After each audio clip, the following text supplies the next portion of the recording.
Men who like to keep their morning routine simple will love these multi-for-him gummies, specially formulated with 12 key nutrients designed to support men's daily nutritional needs.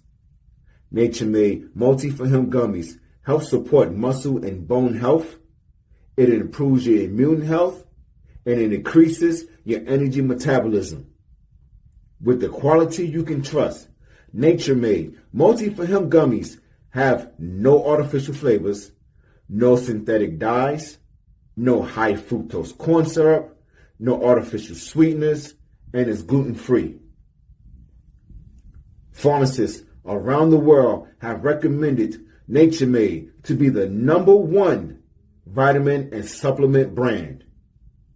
So when you need something that's going to help you get you through the day, when you need something that's going to increase your energy to help you get you through that workout, to make you perform as an elite athlete at the top of your ability, try Nature-Made multi-for-him gummies, because you don't want to stop. To the 12th round.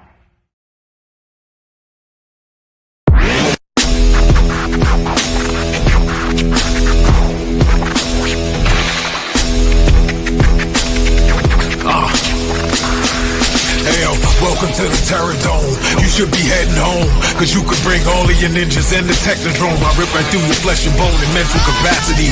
Flood your mind with atrocities and copious tragedies. This dark Sabbath is a lesson in street. The whole church of the ghetto feel the words when I preach. Amen. Let the Lord say a prayer for they don't end up in front of someone banging their trigger. Living life like a war pig. Fuck the law, I'm getting mine. Let the others figure what the cost is. Purchasing the fortress on gorgeous acres enormous. Car park full of foreigners and women just waiting on us. We living the dream. Y'all living like hell is earthbound. We are not the same. You've been a lame since first, pal. I don't feel sorry. I recommend they go dirt bound. Doggy dog world, and you've been looking like Chuck Brown.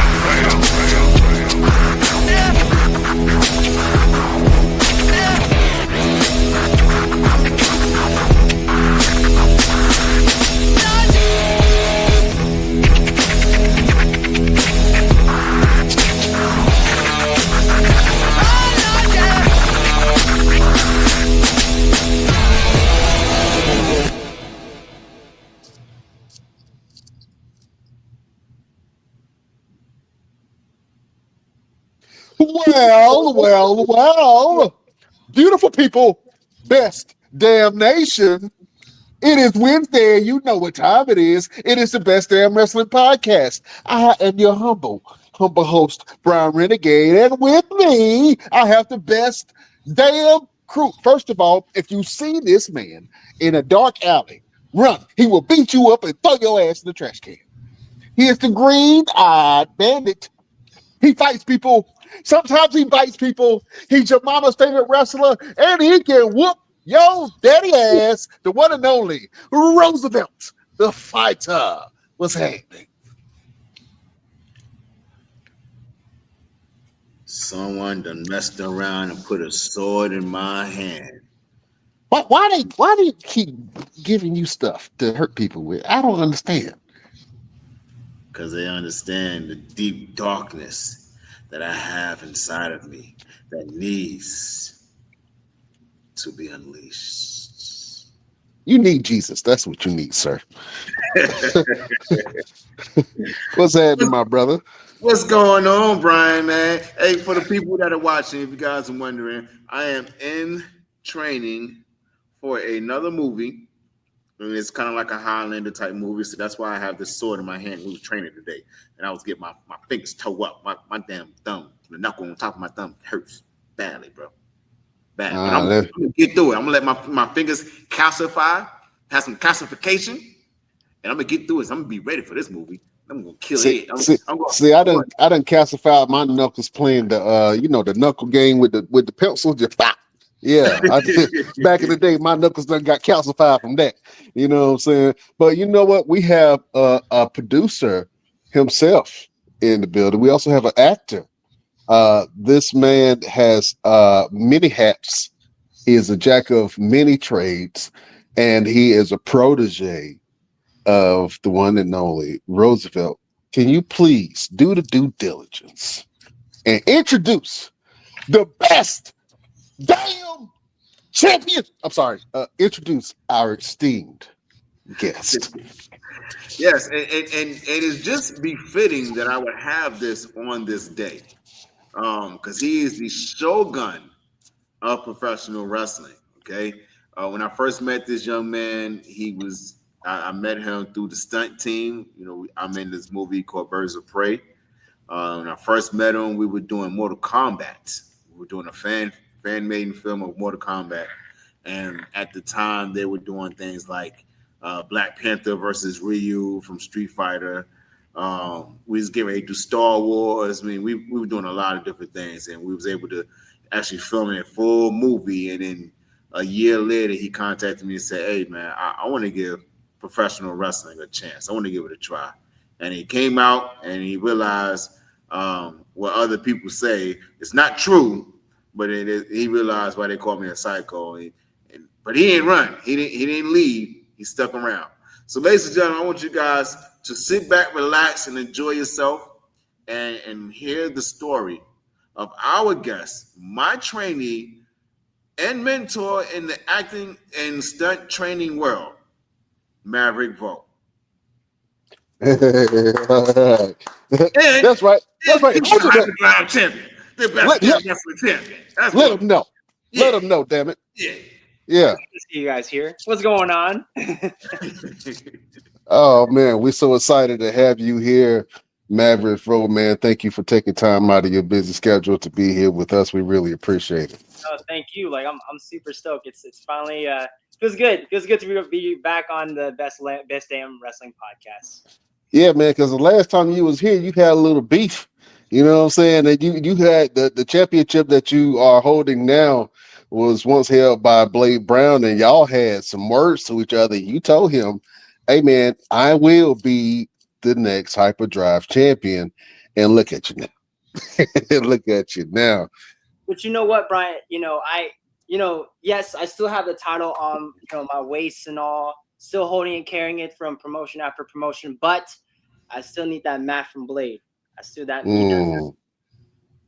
Well, see, you asking for violence. That's how I know you are a protege of Roosevelt. I don't know what is wrong with you people. Well, y'all, he said, "I want all the smoke with Blade Brown." Want it all, man. And to me personally, I feel like I'm not the Hyperdrive champion yet until I beat Blade Brown. That's all I gotta say. That's all I gotta say. Look, I may have beat CJ Evans, him and his little weird infamous team, but personally, I just need to beat Blade in order for me to have this as your Hyperdrive champion.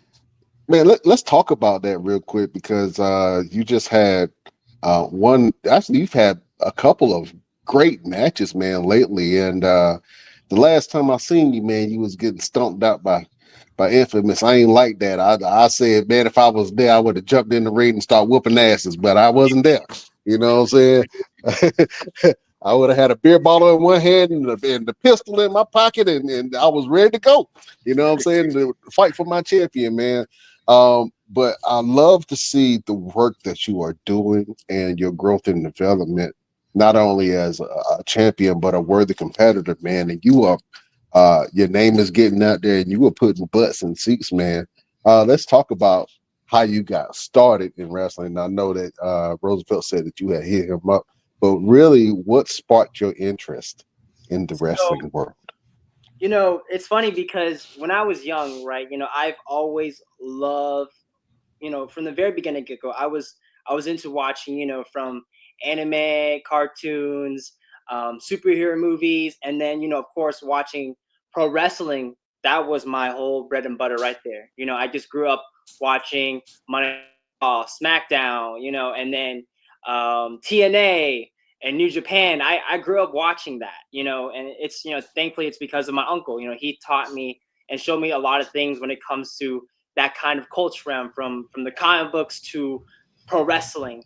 So, at first, when I was young, I was here and there, trying to figure out what I really do, because my mom would always question me, "Hey, what do you want to be when you grow up?" Because he's like a lot of things, and the things for me is, I knew I wanted to be a pro wrestler, but I just never got a chance to think about it and just lean and touch towards it until, man, until I say 2 years ago, I went to a SmackDown show with my girlfriend, and she told me, she was like, hey, wouldn't it be cool just to see you like as a pro wrestler? And it was funny because we were watching Cody Rhodes wrestle against Damian Priest, and I just and I was like, that would be really cool because I remember I did a little bit of wrestling training with Roosevelt for a film a while ago, and I liked it. And I was just like, just haven't got a chance to really reach out to him until after that SmackDown show. It just really clicked, and I was like, this is really, really like, I really wanted to do it because it's just an amazing atmosphere just to see, people rooting for, their fighters. From, you got the baby face, you got the heel, and it's such a really cool experience. And I just felt like, to me, I feel like I belong into that ring for sure. Yeah, man, and I think that stems from some of your combat training, and you're well versed in many practices, right? Yes. What practices do you participate in? So, what I started was Taekwondo, and after Taekwondo, I've been doing Brazilian Jiu-Jitsu for 3 years. Been going through competitions as well, and then diving into Muay Thai and MMA. So I do a lot of styles, but yeah, those are my main background for my martial arts skills. Okay. So if you ever get in a fight with Mavrick Vo, just know that he will take your kneecaps out with one kick. Best believe. Yeah, you never felt the leg kick like that. First time I seen you throw a strike was a leg kick, and I was like, "Ooh, that look like hurt." I did not. Yeah, it echoed and everything. You will Go call ahead, me Russell. master of kicks nowadays in the ring. There you go, the master of kicks.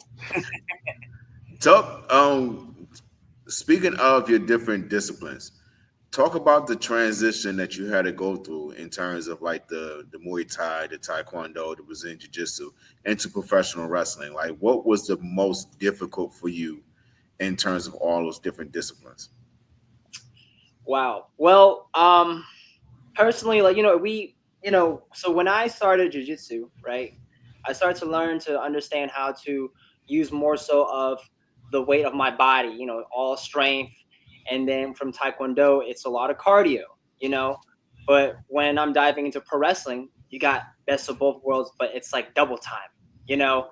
And personally, as a fighter myself, pro wrestling is not a joke. It's a lot of work. It's a lot of work, especially going through the workout with this man, Roosevelt, right here, telling me all these squats, running across the ring, doing all these crazy exercises. And then, hang on, Brian, wait for this. And then having to spar before or afterwards during a pro wrestling training seminar. Geez, it was a lot of work. But Insane. at the end of the day, it was a great experience, and I love it. I love every moment of it. And I know Roosevelt scared so many people, but I'm one of those guys. I'm gonna stick around. Yeah, I did one of his insane ass workouts. He almost killed me. But did you die? No, I actually came out stronger on the other end. So that's a testament to your training, sir. Whatever. Oh man. So the last time we spoke, man, that you showed that you had a love for anime, and you just mentioned it a few minutes ago, man.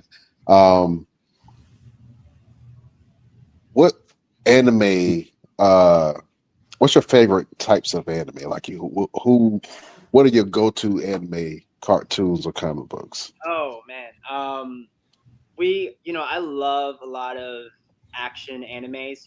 Everyone loves Dragon Ball Z. That's the classic. Motivational. Like, I gotta go work out. I gotta hit the gym. I gotta go beat somebody up, aka Roosevelt over here. But I got the same energy too. Want to fight everybody in the ring. But personally, besides Dragon Ball, I feel like to me, because I grew up watching this anime. It's called Naruto. Um, so it's just about an anime about a kid who has like a goal to become the Hokage, basically like the king of his village, and he's training every single day and going through all these obstacles. People call him you can never make it, you can never do that, but he's always willing to train and get to where he want to be, which he became Hokage. So Naruto to me personally was the anime that I um, grew up and got inspired through any kind of arts that I would dive into, especially for film or pro wrestling. And of course, for those who've watched Newborn Wrestling, my entrance when I walked out, it was heavily inspired by Naruto. So with the whole speech of a character named Madara. Okay. All right. See, I could never get into Naruto. Maybe it's just me. You know what I'm saying? I was a Dragon Ball guy, and then when I saw Naruto, I think I saw something like one of the characters on Naruto could beat Goku, and I think it just pissed me off so bad I just completely shut it off. I was like, "What are you saying?" Yeah, but if I'm dating myself, I think my first introductions to um anime was like Gundam Wing, Yeah, yeah. and all of those. I mean, I'm trying to think of, like, it was a lot back when I was growing up, but it wasn't as Voltron. cool as it is now. Yeah, Yeah. Pokemon. Yeah, Voltron was like the very first. Voltron. Yeah, Voltron was technically anime. You know what I'm saying? Mhm. Um, can you talk about the explosion of anime right now, because it's hot in a lot of places? Like, you see a lot of Comic Con and anime festivals, and I believe your lady, your girlfriend, she likes to participate in cosplay as well. Yeah, she's a cosplay content creator, so that's what she does, and she does a lot of mainly on TikTok. So we both love we both love the anime culture of it, and being able to see a lot of people and even ourselves, like, cosplay, dress up, have fun, do some cool photo shoots, even make films about it. We get invited to these conventions, from New York Comic Con, which that was like the biggest one that we've attended last year, and it was a really cool experience. Um, Awesome. but yeah. Let's Yeah. let's let's dive into you for a little bit and Yeah. your background. So tell us about like your family life and what it was like growing up. Oh man. um, well, that's a really tough, not a tough question, but that's a really deep question. So I grew up in a in a family where it's a really funny thing. I like to call it the Asian stereotypical, where my family had expectations, especially it was from me and then my cousins, how they all be like, "Hey, what do you want to be when you grow up? What do you want to be when you grow up?" It's always that question, when we always have family reunions and all. And when I was young, I remember I've always had the mindset of just being different, you know? And I remember this one day, my grandma would always ask everybody, like, "Hey, what do you want to do when you grow up? When you graduate college, when you this, what do you want to do?" And I would hear my cousins being like, "Hey, I want to be a doctor, a lawyer." It's the stereotypical kind that everyone, that your parents or any, in general wants to expect their kids to be, you know. And for me, during that time, I told them I just wanted to be an actor, an actor, filmmaker, and then now as a pro wrestler. And sometimes, my family will look at me like, "You think that's an easy job?" And they'll look at me crazy. I'm like, "What? I just love the atmosphere of it. I love being challenged. I love being able to be different. I love to break out of the stereotypical culture, especially myself as a Vietnamese American. You don't see a lot of that, you know, and especially myself as a pro wrestler now, you really don't see a lot of Asian Americans here in North Carolina, stepping into the ring. And matter of fact, just being able to step into that ring and then coming out of that, and I just hear people saying like, "Yo, this is really cool. I've never seen an Asian American wrestle in North Carolina." I was like, really? I know we got a lot of people on TV. You see New Japan, you see a lot of Japanese, Korean, Chinese, but you never see a lot of Vietnamese wrestler. Not even one, not a lot. So, with that being said about my background, I've gone through a family where it's here and there with more support but less support majority of the times, just because when you grew up in that kind of lifestyle, a lot of people have expectation, well, which is, family members have expectation of you to do what they grew up to do. But for me personally, I just like to just do something different, be different, but also try to create my own name, my own legacy. Talk about the team that you built around you with the stunt, because like we're like a real legit family type Yeah, of, you know what yeah, I'm saying? And I think that's like the biggest thing where it has elevated you to be able to do all the different things that your family does not really. Some family may not approve of. Someone like look at you kind of crazy. I know your yeah, mom has gotten on board with it because she's been watching you do your yeah. thing. But talk about the family that you've actually built with the stunt team. Yeah, so with the things that I've built, with the stunts that we had, um, I started doing this when I was in high school. I had a background of, the theater arts major as well. And I remember, taking a workshop, and it was a stunt workshop. And this lady, she happened to be a stunt director for Batman the Dark Knight, like, which is crazy. And she pulled me to the side and was like, "Hey, have you ever thought about like doing like an action scene or action films or whatever?" I was like, "No, I never thought about that until, now, having that mentality of I've I've always grew up just being kind of like the lone wolf, you know, didn't had like Roosevelt didn't have a lot of support, but I was lucky enough to have my mom to be able to support the things that, that I choose to do. But I felt like that motivation had really boosted me up to create my own company, but also at the same time create my own team where everybody who steps in, I treat them as family, but we all have the same goals, and that's my job, as a stunt coordinator, stunt director, film director, is to create that environment that a lot of people right now at this moment may have a hard time finding where they want to be, but they're always welcome in my team to be able to bring something to the table that we can make something great, but at the same time have everyone achieve their goals.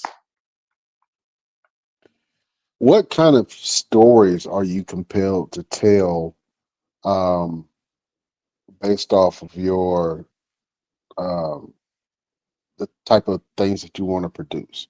You know what I'm saying? Is it only action and placed in the comic book world? Do you actually want to tell real stories of real people like Yeah. yourself?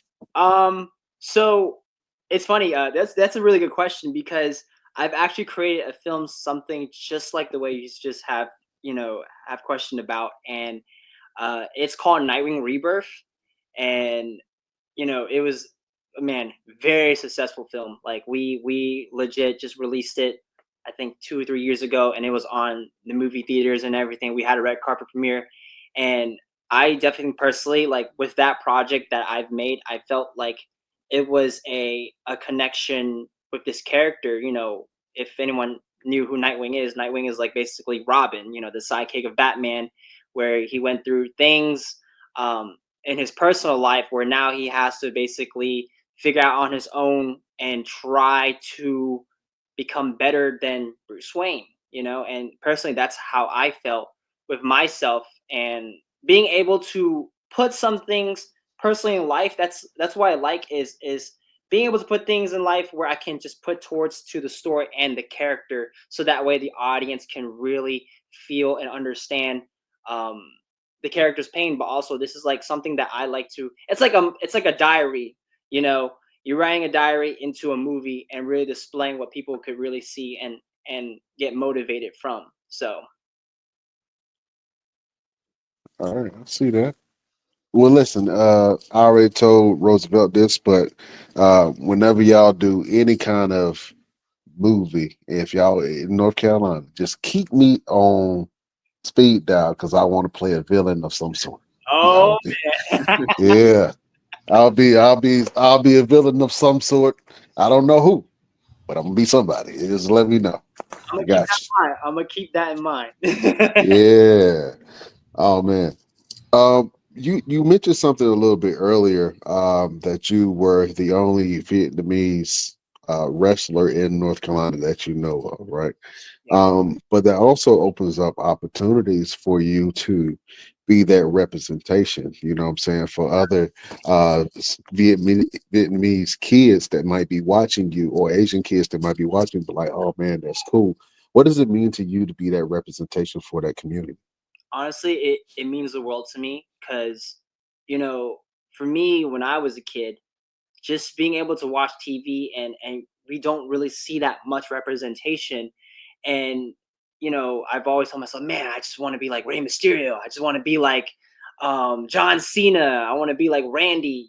But there was not a lot of Asian Americans or Asian people in general, Asian wrestlers in general, being on TV having screen time. And the only time as I got older, I just see Shinsuke Nakamura. That was the most coolest thing ever. Shinsuke, seeing Io Sky, um, those were the people. Seeing Julia, like those are the wrestlers that heavily got me inspired to do what I am doing today. Is to be able to create that here in North Carolina. It's just inspire a lot of people. That's the goal.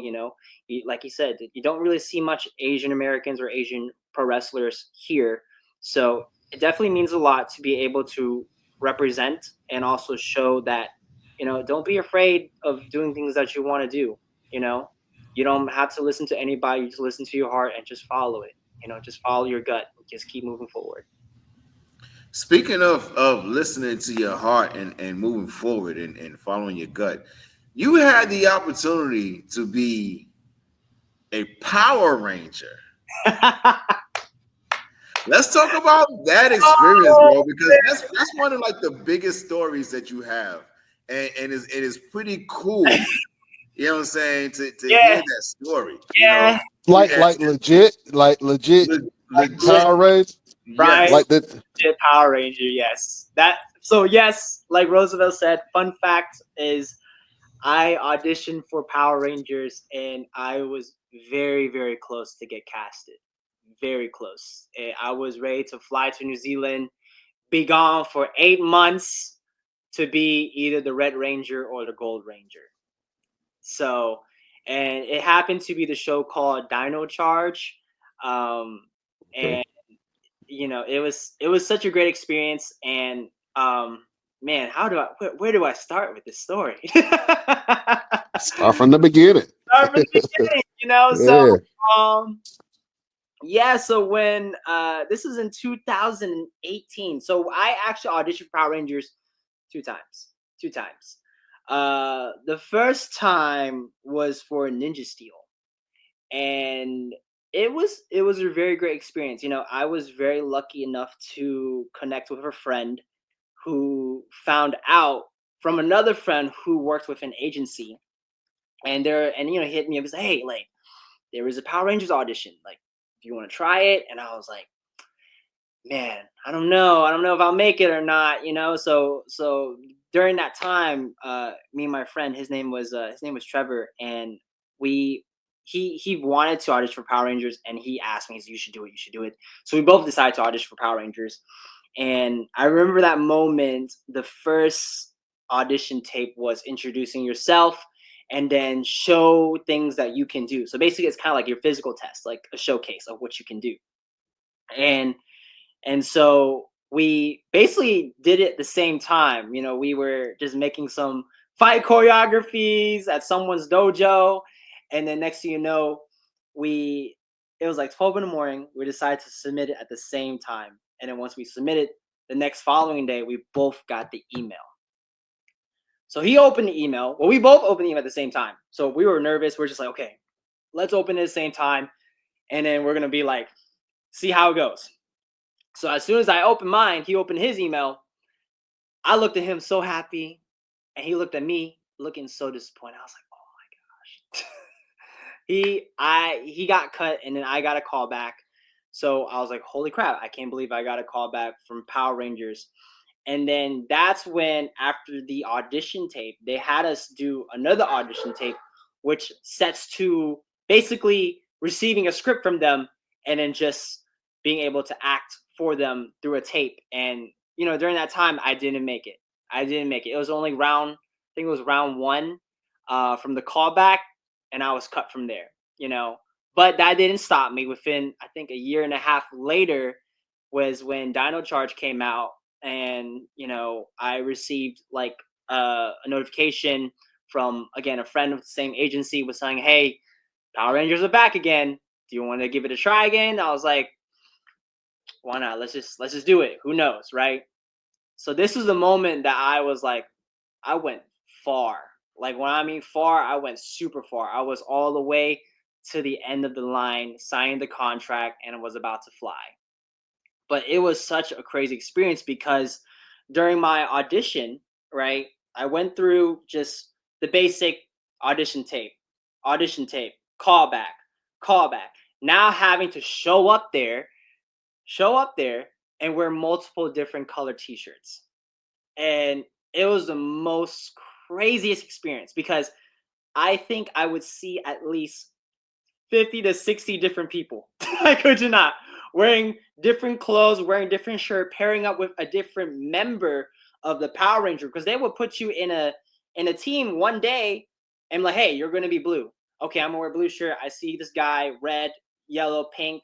Then the next day, I'll still be blue, and then I would see different actors wearing different t-shirts, and I work with a whole different set of like members and stuff. So I'm over here like, okay, I got to do the same thing, but also work with different people. So it was very challenging, but as it got better and better throughout the whole, couple of weeks of auditioning for Power Rangers, there was starting to begin rumors of people like who they're assuming who's going to be the Power Rangers. And, I remember that day, the casting director would tell all of us like, hey, just keep it a hush. Don't say anything. I know you've seen all these people have like, their little fan cast of wondering who's the Power Ranger. So I guess apparently someone found out that I was auditioning for Power Rangers, and they were saying like, oh yeah, it'd be really cool. I think Maverick should be red. And in my heart, I said, oh my gosh, I really want to be red. So, but I didn't say anything, obviously. I'm over here just skimming through the phone, seeing what's going on with the Power Ranger community. And the most craziest thing is that next following day, when someone just had a little prediction of me wanting to be a Red Ranger, the casting director decided to put me on a red t-shirt, doing like auditioning for the Red Power Ranger. And personally, to me, I think that was the most crazy experience because I've never seen an Asian American play a Red Ranger except for the Sentai version. We're talking about the American TV show here. We've never seen an Asian lead actor playing a Red Power Ranger, the leader.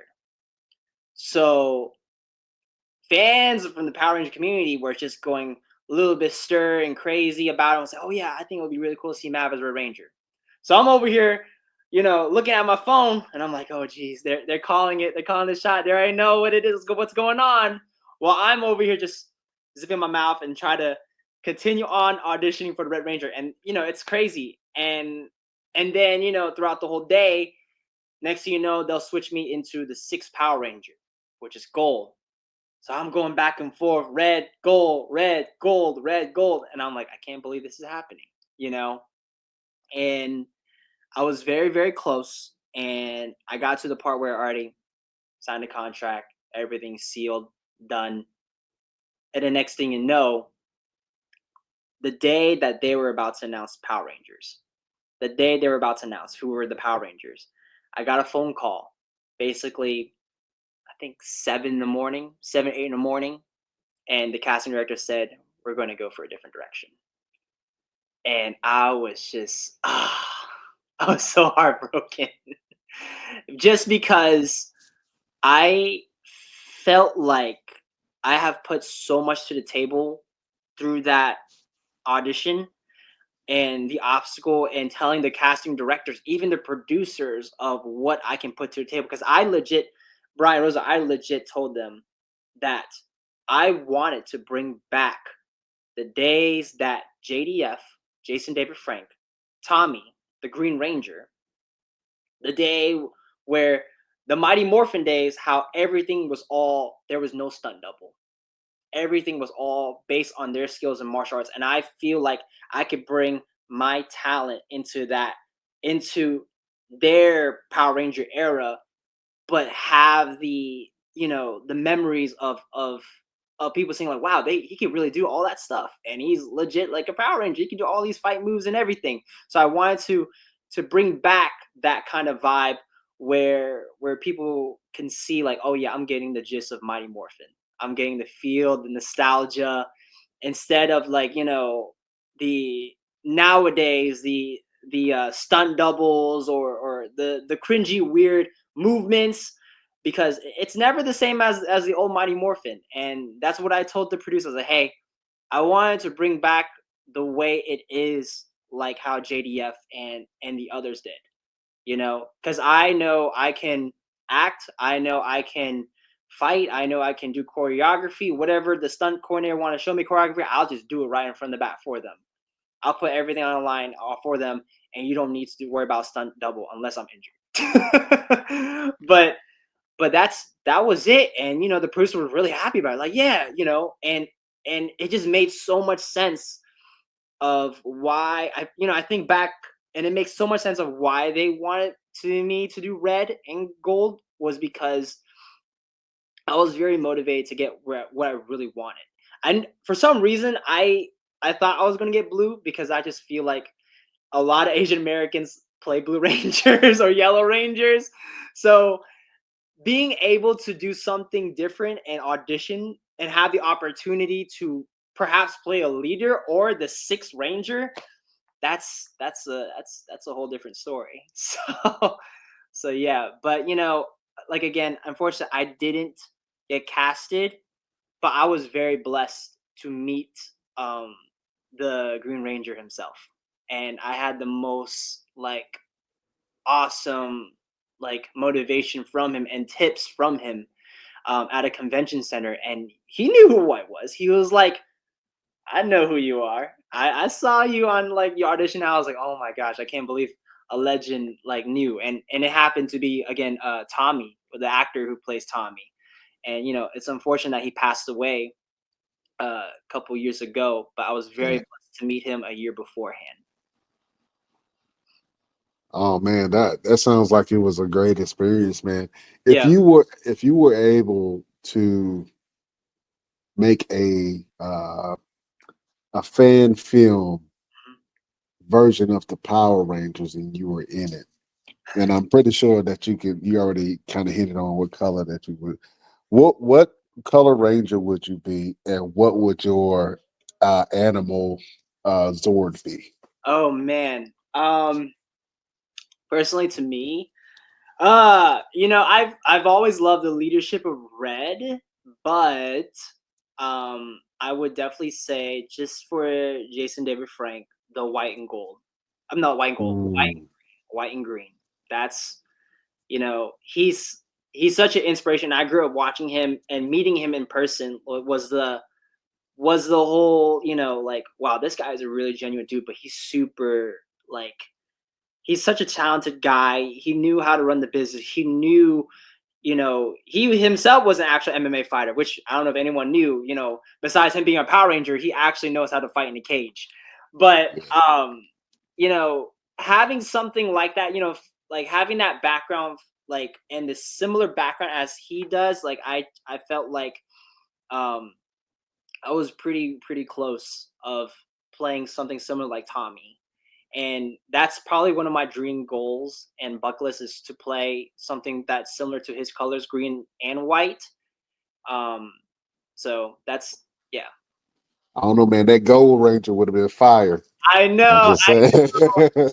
Yeah, I That know. gold, yeah, buddy. Yeah, it was a really cool experience when they told me that, and then being able to see the suit. It looks amazing. It looks beautiful. You can look it up. It's on Dino Charge. They had the gold suit on and everything. I was like, yeah, that's really beautiful. Are the suits spandex or are they like Spandex. layers of clothing? Yes. Okay, just a onesie. All right. Yeah, it's hot. Putting the helmet on, it's hot too. Yeah, it's a whole different story. Wait. Man. Brian had a second part of that question. So what would your Zords be? Oh, my Zord. Okay, my animal Zord. Oh my gosh. Okay, let me think real good. I don't know. I would say more so of dragons. I love dragons.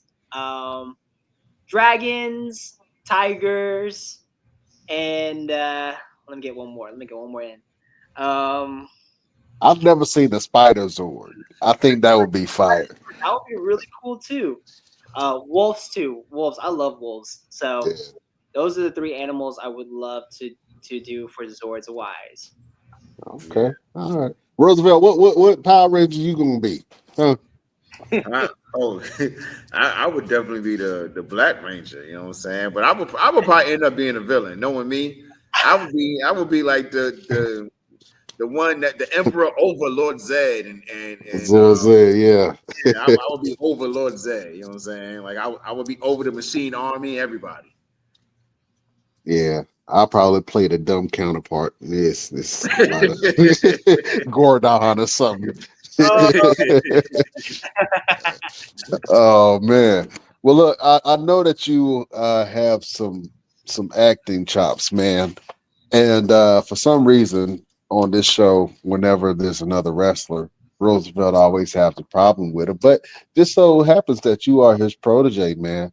So I want to see if you are up for a promo battle against Roosevelt, almost like a sensei and a student kind of thing going at each other. You know what I'm saying? I want y'all to bring the heat. And I think some of the best promos are with the people that you like and love. You know what I'm saying? So I want to see you say the most scathing, hurtful, disrespectful things to Roosevelt within reason. And I want y'all to tear each other heads off in this promo battle. Are you down for this challenge, young Maverick? Let's do it. Why not?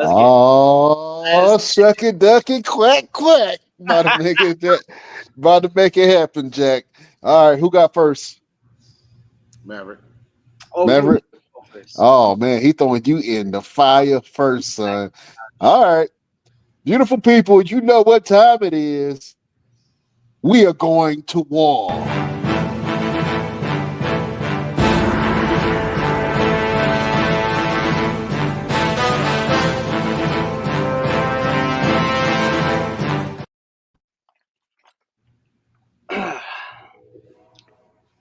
Look, Roosevelt, I want you to listen to me very carefully. Very, very carefully. I believe right now at this moment, even if we set up a match right here, right now, I think I can take away all of your titles and take away what you have gained, but now just take it all. Because guess what? You have been training, or you have been working, 7 to 8 years in the ring? And look at me now. In less than a year, I have gained this as your new Hyperdrive champion. So what are you going to do about it? Not a damn thing. He ain't gonna do nothing about it. Oh man, China's just been thrown out by the great Maverick Roosevelt. What you got?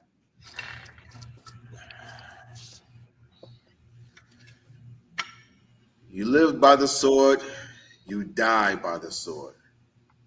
Young Maverick, you came into this business looking for an opportunity to prove yourself.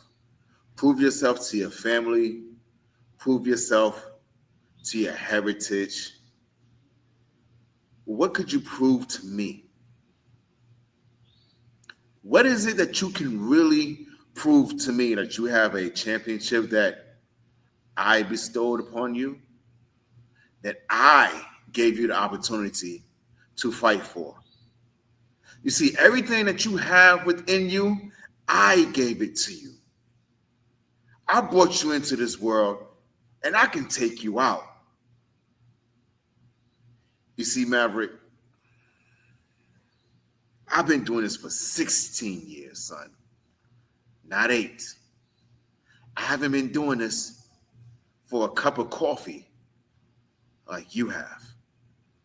And with all your backgrounds, I've exceeded every inch of what you can do. And I've shown it to you time and time and time again. And all you've been able to do is learn from me. So if you and I step in the ring, and if you dare put that Hyperdrive championship on the line against me, you're going to learn firsthand just like everybody else does. Dare I say it? You've heard it before. That my name is Roosevelt. And I like to fight. Book it. Book it. Put money on the student versus protege. I want to see it in the kendo stick battle. Yeah. You know, I got something. Hang on. So you telling me, Roosevelt, you've been doing this for what? 16 years. 16. 16 years. That's right. For these 2 years, all I have been seeing you is in a business suit and tie, and I've been seeing you get pinned in a 1, 2, 3.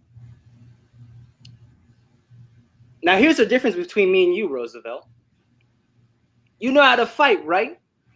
I know how to fight too. Now, where's your belt rank? I ain't see anything about that. Let me remind you of something. Before you step into that, Brian, let me remind you of something, Maverick. You had to train to get a belt rank. Let's go back to this past Saturday. In fact, let's go back to a couple of months. You see, whenever you step in the ring, no one fears you. You've been getting your ass whooped. Not by one person, not by two, but several people. In fact, I've been one of those guys that whooped your ass a couple of times. Whenever I step in the ring, in fact, whenever I step in the locker room, you hear the murmurs of people saying, "Hey, man, that's Roosevelt right there. Look and see if he got any milk on him. Hey, man, is that your opponent today? Yeah, I feel sorry for you." Why is that? Because that's Roosevelt. That man loves to fight. I don't see many people stepping up to me, Maverick. I don't see many people getting together and saying, you know what? If we get together and we jump him, we got a fighting chance. They know deep down in their heart and in the back of their mind that they don't have a damn chance. It could be 1, it could be 5, it could be 20. They all fall to my feet. They all back down. And if you don't get it through your mind right now, you will fall too. Watch your step. It might be some shit in front of you.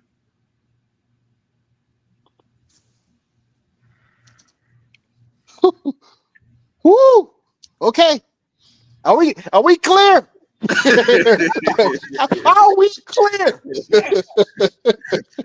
had to put the daddy voice on him real quick. Boy, y'all see the steam coming up. Y'all feel the pressure. That's a hell of a promo between both of you guys, man. I love it, like it, book it. Damn it, we got a place for it. You know what I'm saying? We might be able to make some shake. But man, that was a great promo battle from the one and only Mavrick Vo. Maverick, you got some chops, man. And listen, I really am interested to see what you do. You have the world in front of your feet and a body full of talent. And I think that you will go very far in whatever you decide to do, whether it's wrestling, whether it's acting or promotions, man. I'm happy to see it. What are some of your aspirations? Like, what would you like to accomplish within the next 5 years? Next 5 years. Wow. What would I like to accomplish? Well, let's just start off with filming. You know, that's the whole bread and butter before anything else. You know, I would love to see my production, my team, my stunt team, the company that I started back in high school, to become one day a really big Hollywood franchise. You know, an organization where we can train celebrities, we can train professional wrestlers, we can train anybody who wants to dive into the field of entertainment. Um, Also, next 5 years, this is what everyone wants to say.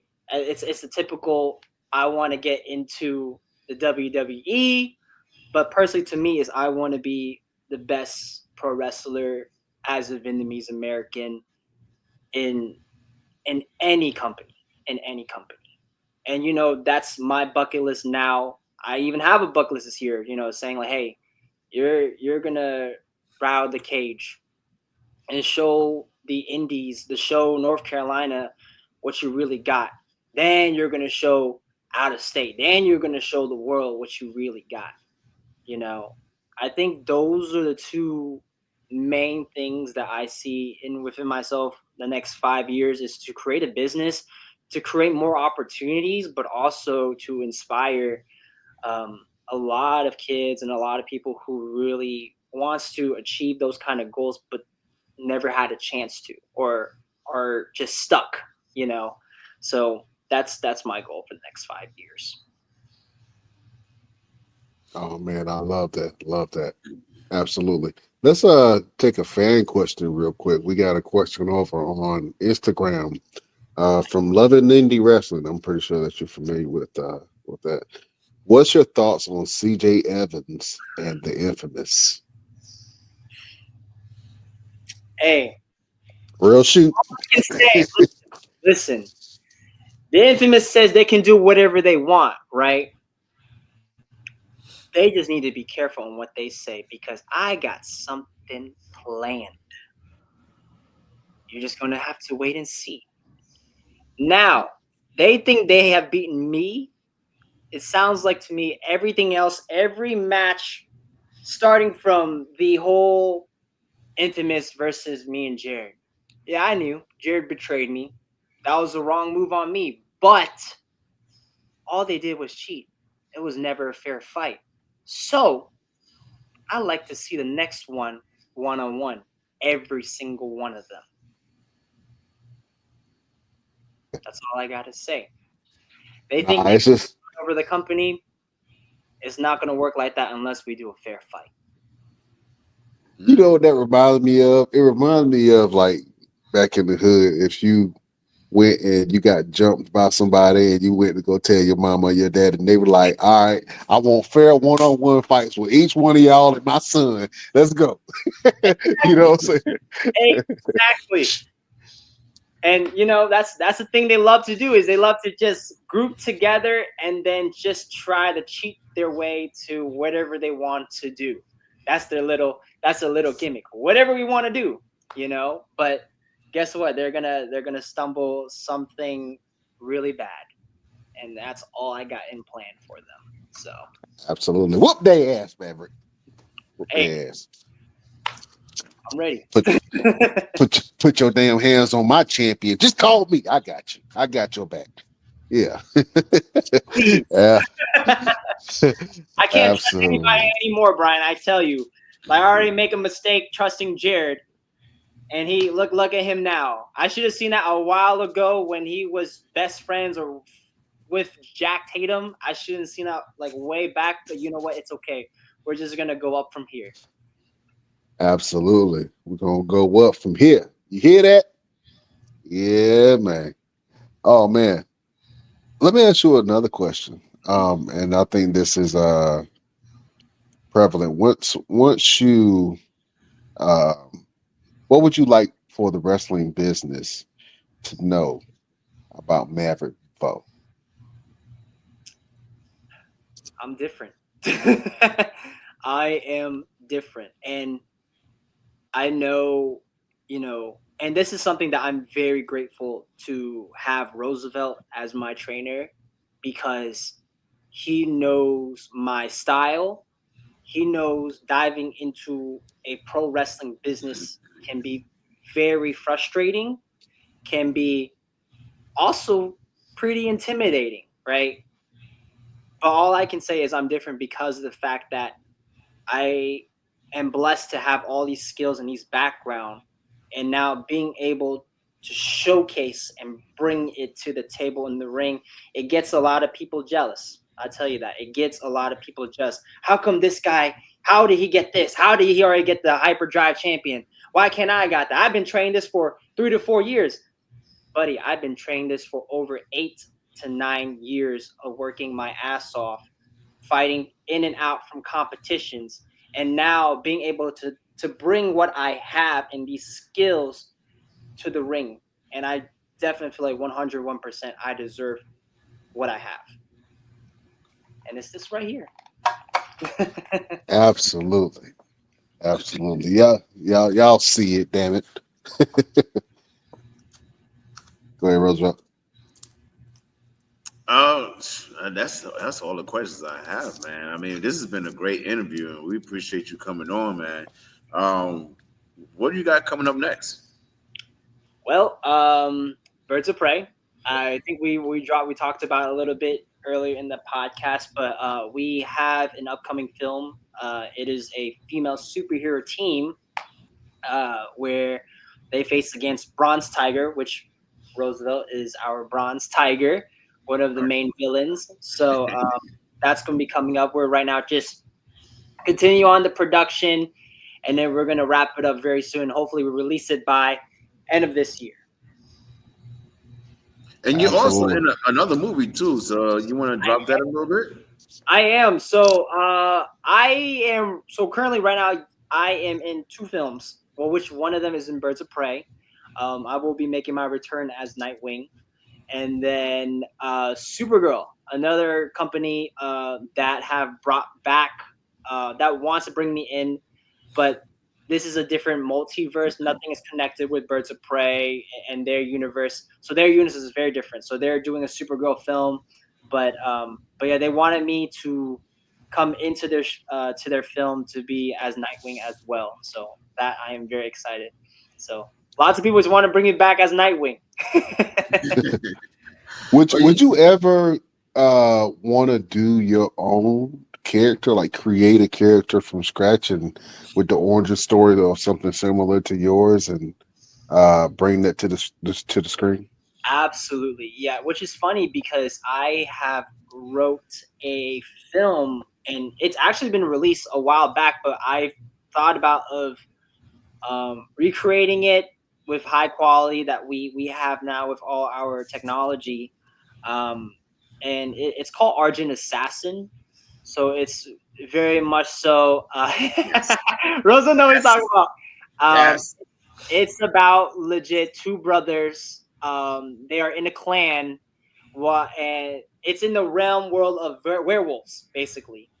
And their clan has a belief where they are pure evil. Werewolves are pure evil. We kill them. We try to extinct them.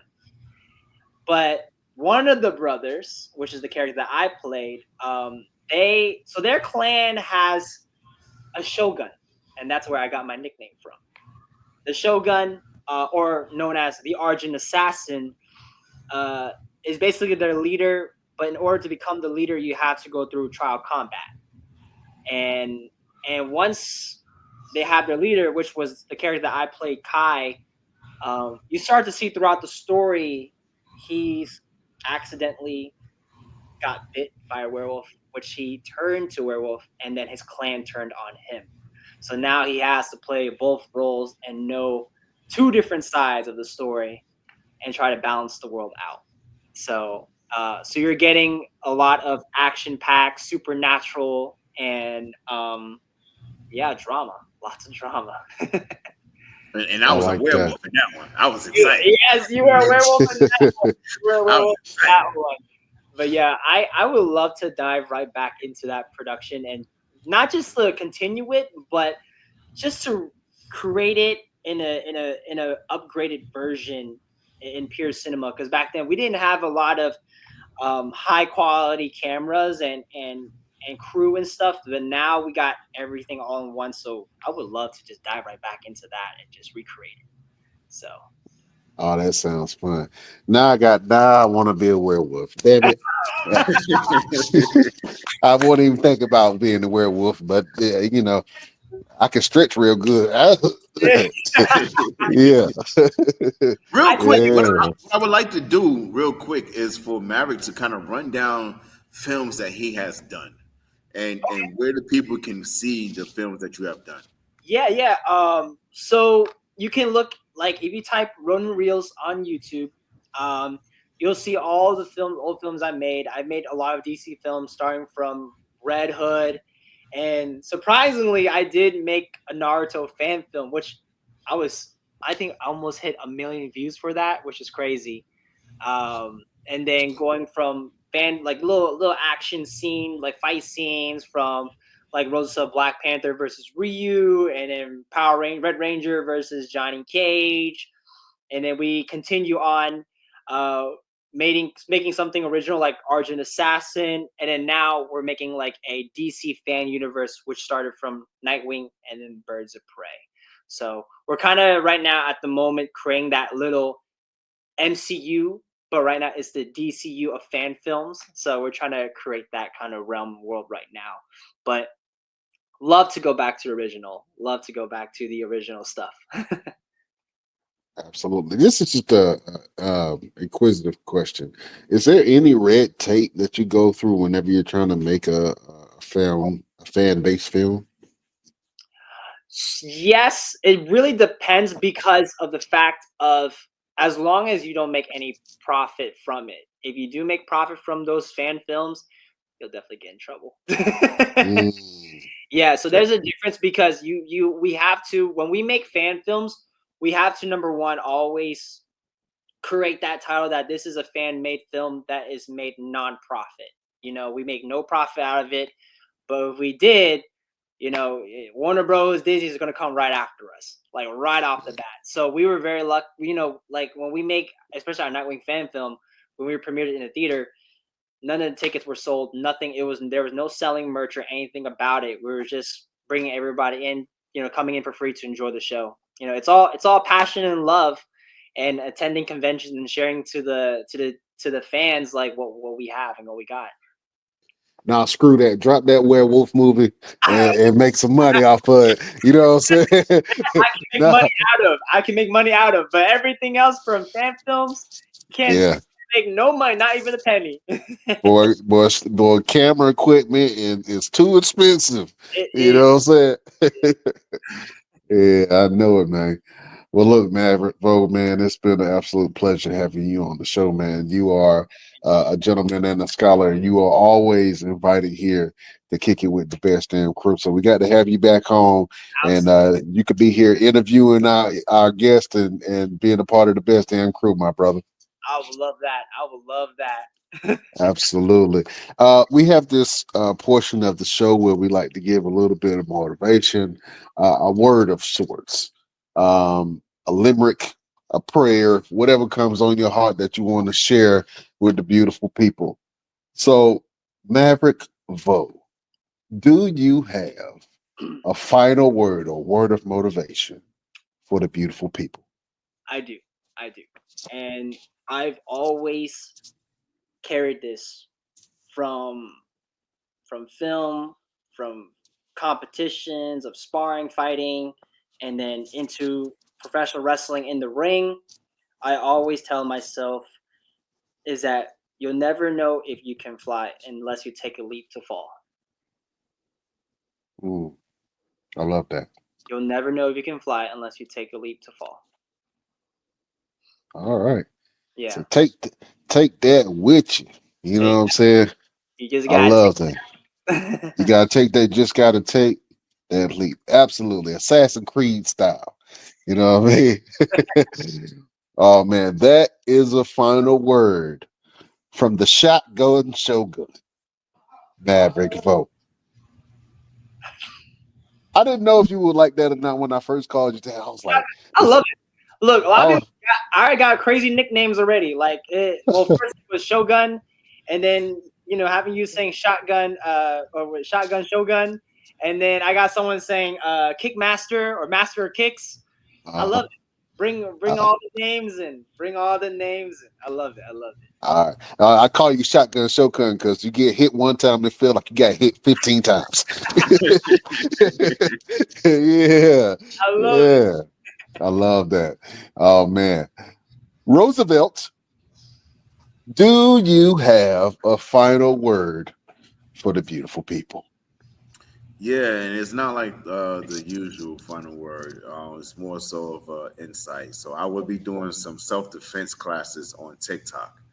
So I want everyone to join in. I was talking to a couple of people the other day. I was doing my workout and I was on a punching bag and I was showing techniques of how to punch the bag correctly and how to throw a punch. And a couple of the ladies that was watching was asking about situations if a man were to grab you or things like that. So I kind of dived into that a little bit. And then I actually sat down on a panel of people on my TikTok and was like asking them, would you be interested in it? What would you like to see? What would you like to learn?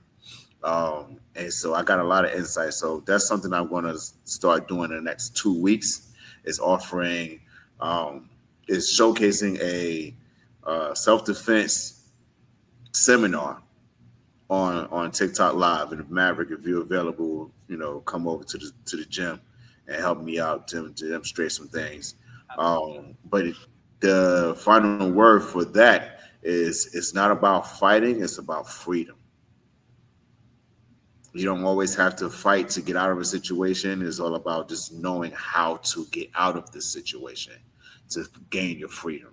So that's my final word for the best damn nation right now. Exactly. There's the final word from your boy, Roosevelt the fighter. Set us free. let us free. Yeah, let us free. And I said it wrong. It's not about fear. It's about freedom. Not about fear. It's not about fear. It's about freedom. I like that. All right. It's not about fear. It's about freedom. Okay. All right.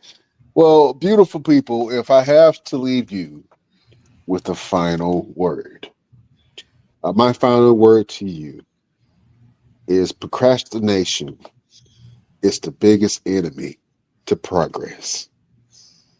I'm going to say that again. Procrastination is the biggest enemy to progress. And I think that as a creator, and Maverick, I know you can attest to this, that when you're a creator, you have so many things that you want to do. And sometimes you get stuck in your head and it holds you back from actually doing, you know what I'm saying, and putting things in place. You know what I'm saying? So you have to be able to come up with the process to be able to execute the goals that you have in your life. You know what I mean? And stop procrastinating on things that you should go ahead and get done. I know I procrastinate on a lot of stuff, and I got my wife to keep me level-headed, and she'll write down, all right, we need to do this. Here's the checklist. Make sure you get this done. Yeah, I'm like, okay, all right. Well, if I didn't have her, I would procrastination would just eat away at my progress. So, as a person that you want to do things in your life and you want to change your life for the better, stop letting procrastination get the best of you. Stop procrastinating, go ahead and do it. If you're trying to do a new business, like Maverick, when he was in high school, he started a business. He could have let all the factors against him kind of hold him down from not doing it, but he was like, you know what, I'm gonna just do it anyway.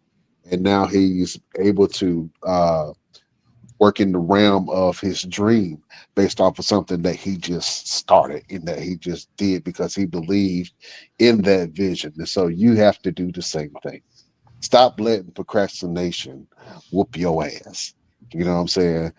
Procrastination is the biggest enemy to progress, but not if you don't let it. That is a final word from your boy, Brian Renegade. Oh, man. Listen, beautiful people, we appreciate you being here with us. Mavrick Vo, let the folks know what you got going on and where can they find you. So you can find me, on Instagram. Just type Mavrick Vo. Very simple. Same goes for TikTok. Now, YouTube, if you want to look for all the films, all you gotta type is Ronin Reels Studio. It's right there. You see Nightwing, you see all the Argent Assassin films, all the DC films. It's all right there. So definitely check it out. And stay tuned for Birds of Prey. Absolutely. I'm gonna be on that Argent Assassin movie. I'm trying to tell you, I'm gonna be somebody. I don't know, a nosy reporter that just gets in the way and find out too much stuff, and now they got to get taken out by the Argent Assassins. I don't know. We spitballing here. I'm just trying to put in my audition tape right now to Mavrick Vo. That's already tape right there. I'm gonna take it. I'm gonna review it, and next thing you know, you're gonna hear a call back from me. What? I can do another tape. Let me do another tape. Oh man, absolutely. Roosevelt, what you got going on? Where can the people find you? Yeah, man. Not much going on right now. It's kind of winding down for the summertime because I got the fireworks coming up, so I'm getting prepared for the fireworks season this year. So if you need some fireworks, come see me. I'm in Raleigh, North Carolina. Follow my TikTok official _ Mr. Everything on TikTok. Or Instagram, Roosevelt the Fighter, and that way you guys can find out exactly where I'm going to be and come get some fireworks. You got 10,000 on your TikTok yet? Yes, I do. I'm actually going into 1,100 now. So. Oh, okay. So you won't go tell nobody. We can't celebrate with you. Hey, I told you last week. I told you I hit 10,000. I don't remember. You procrastinating on getting that brain. Oh man! Well, congratulations, man. Roosevelt been begging all year to get the 10,000. Now he at 10,000. He don't even want to tell nobody. I was begging hard. I was like, please follow me, please. Please, baby, please give me 10,000, please. Yeah. Well, absolutely. Go follow Roosevelt on his TikTok and see everything that he got going on. My name is Brian Renegade. You can follow me on all platforms at Brian Renegade and see what we got going on. Thank you to all of our sponsors, points.com, Nature Made, Bricks House Nutrition. Thank you all for supporting us. If you're watching us on TikTok and YouTube, thank you for watching us. Also Twitch. I appreciate our Twitch followers. And if you're listening to us in Radio Land, Spotify, iHeartRadio, Pandora, we appreciate you. Wherever you listen to your podcast, you can follow your boys at the Best Damn Wrestling Podcast and see what we got going on. And we are now in more than 30 countries. They are listening to us worldwide. So, you know what I'm saying? We appreciate the love that y'all show us all over the globe. Maverick, I got to have you help us in the show. You trying to help me? I got you. You already know I got you. All right, cool. I only need you to say one word, Maverick, and that's the word damn. But I want you to give me the shotgun shogun version of a Ron Simmons like damn. All right. Ready? All right, hold on. I got you. I'm going to point to you. All right. Here we go. Beautiful people, best damnation.